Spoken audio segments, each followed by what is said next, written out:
YouTube, it's Mickey, and it is VEDA day number 8, and it's a Monday, and it's been a long day, a long Monday. So I am here to do a inbox outbox video slash a 7in7 readathon wrap up. So last week I participated in 7in7 readathon, really loosely participated in it. I didn't really pay attention to it on Twitter the way I normally do when I participate in a readathon. I didn't really read that much more than I normally read during the week, as I usually try to do with a readathon. Like, that's usually how I judge if a readathon is successful, if I read more during that week than I normally do. And I kind of really didn't, to be quite honest. I did finish 6 out of the 7 books that were in my TBR, but they were all really, really short books, so it didn't take me that long to do so. But here are my thoughts on those books that I finished last week. So the first book that I finished last week was The Wind Done Gone by Alice Randall. I did a review on this. I give it like 2.5 stars. It started off really great. It had a really great beginning, and I think that when I first started reading it, I was really into it just because it was so refreshing to me in light of me reading the novel that it is based on.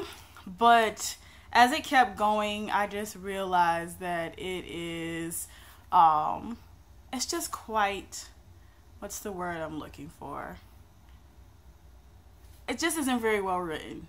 Basically, I think that's the best way to describe it. It is just not well written, and while I really appreciate the effort and I really appreciate what she tried to do, I think it could have been better executed. The next book that I finished was this one here, Harry Potter and the Cursed Child. Yeah, I got some thoughts. I'm gonna make a whole separate video about it. I don't know. I had very specific expectations for this book, and they met those expectations. So we will talk about that later. The next book that I finished, I have them all in front of me instead of next to me because it's really stupid of me. Like I said, it's been a long Monday. Is Sex Criminals Volume 1 by, Matt Fraction and Chip Zdarsky. I like this. I thought it was fun. I think it's a interesting concept. So Susie and John, basically whenever they have an orgasm, they freeze time. And so they find each other because they've been going around kind of, having relationships with regular people and kind of feeling very alone and isolated because basically during one of the most intimate parts of sex, they are literally the only person present. So that's interesting. Sometimes I feel like the writers in this comic, though, are trying too hard to be clever, and I feel like they're trying too hard to show me and show the reader how clever they are, and that got kind of annoying. They decided they want to rob a bank, and they're robbing a bank to save a library, which, I like that. I can dig that, but I would like to read the next volume. I'm super curious about it. I don't know. I think I would recommend this to people if you want some a little kind of smutty, not that much so, but a little fun, kind of smutty graphic novel to read. I maybe recommend this. Then I finished, I'm such a mess, Why the Last Man, Volume 2, Cycles. Really like this. I need to get better at series. I literally will read a book and then not read the next book in the series until like a year after I read the first one. Like, it's literally been like a year ago since I first read the first volume of Why the Last Man. I need to get better at it because this is actually really good and I really like it. I like Yorick. He's an interesting, funny character. I like the world that is created in this. In this world, all of the men have been killed off by some plague, and Yorick and his monkey are the last male mammals on Earth as far as they know. And it's just sort of looking at the aftermath of that, and it's just super interesting. One thing I really love that it does is it explores the different, how certain aspects of patriarchy would leave women kind of helpless in certain aspects if men were to be taken off of the earth. For instance, what they talked about was, for instance, they were looking at pilots. The vast majority of pilots are male. So in this world, when all of the men died, almost every plane that was up in the air crashed to the ground because there were no women pilots. You know, I mean, there were so few of them. And they sort of highlight other jobs and other positions where it's like, now we don't have any skill, we don't have construction workers, we don't have any electricians and mechanics, because these jobs, which are often frequented by men, you know, now all the men are dead. So it just sort of looks at the different, and then it just sort of looks at things like that, which I think are really interesting, and made me think about some things that I feel like, I mean, some awful like life skills that I don't have that I probably should go out and get, because you never know what can happen. So anyways, but this was really a really fun ride, and I really liked it. And then the star, my favorite, absolute favorite book that I read during the readathon is Relish, My Life in the Kitchen by Lucy Neasley. I was, the video that I filmed a couple days ago and got deleted, there was a question, I was doing a tag video, and there was a question on that tag that asked you to identify a book that made you happy. And I felt really bad because I couldn't think of any, like, I don't really read happy books, and I didn't realize that until I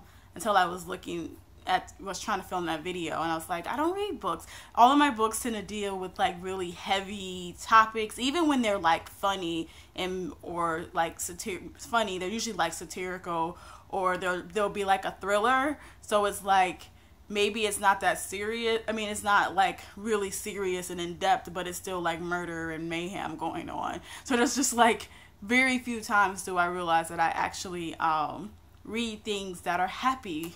This is a happy book, and I liked it. It's just a couple recollections by Neasley of like her life and experiences that she's had with food. I particularly like some of the ones that she's experienced when she talks about her traveling as a youth and also as an adult, and some of the food that she's experienced that way. I love how this feels like such a really lovely tribute to her mother. Her mother was a caterer and a chef, and is a big part of the reason why she has such a great relationship with food, why she cares so much about having good food and eating well, and why she has such a really nice palate.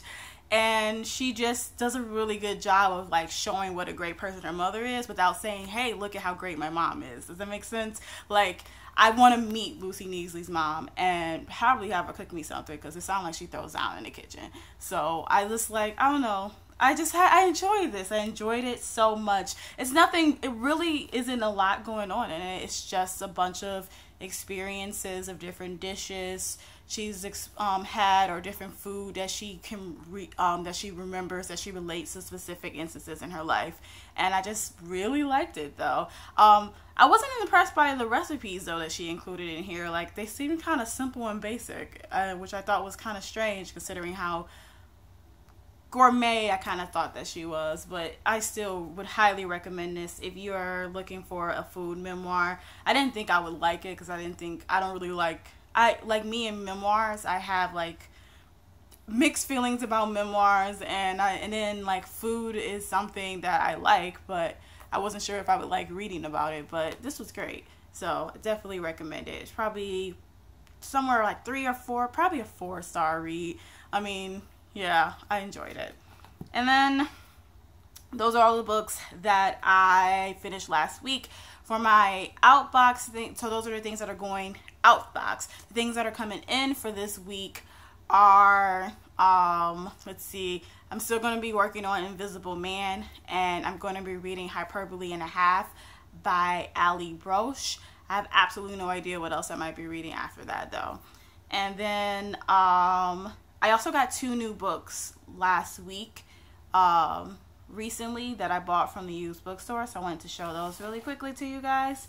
So I got Ghana Must Go by Taiye Selassie, and I bought this solely on its title because I had to it's basically one of those at the used bookstore you got to have like a $5 limit in order to use a credit card, so I needed $5, so I got this one, and I have no idea what it's about, but let's see. A renowned surgeon and failed husband, Kuku Sai, succumbed suddenly at dawn outside his home in suburban Accra. The news of Kuku's death sends a ripple around the world, bringing together the family he abandoned years before. Ghana Must Go is their story. Electric, exhilarating, beautifully crafted, Ghana Must Go is a testament to the transformative power of unconditional love from a debut novelist of extraordinary talent. So anyways, I got this.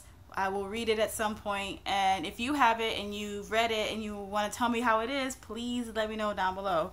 I also got White Teeth by Zadie Smith.